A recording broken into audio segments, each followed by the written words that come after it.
শুভ সকাল বন্ধুরা, দেখো কত কুয়াশা পড়ছে। ভোরে যখন উঠেছি তখন কিন্তু এতটা কুয়াশা পড়েনি।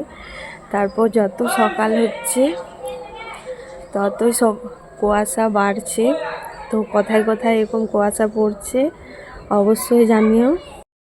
দুই ছেলে মেয়ে স্কুলে যাবে। মেয়ে বলল যে আলুর পরোটা বানিয়ে দিতে, আলুর পরোটা খেয়ে যাবে। তাই এখানে আমি আলুর পরোটাগুলো আগে বানিয়ে নিচ্ছি। তো দেখো এখানে দুই ছেলে মেয়ের জন্য আলু পরোটা বানালাম। মেয়ে একটু খরা খরা খাবে, তাই একটু খরা খরা করেছি। তারপর ছেলেকেও দিলাম, দুজনে সস দিয়ে খেলো আলুর পরোটা। এদিকে আমি সকাল সকালে রান্না করে রেডি হয়ে একটু বেরিয়েছিলাম। দুপুরে এসে খেলাম। তো আজকে দুপুরে বেশি কিছু রান্না করিনি, ভাত, টমেটো আলু পোস্ত আর কলা সয়াবিন আলু দিয়ে ঝোল। তো তারপর দেখো সন্ধ্যের সময় আবার সন্ধে দিতে যাওয়ার জন্য রেডি হয়ে গেছি। শুভ সন্ধ্যা বন্ধু।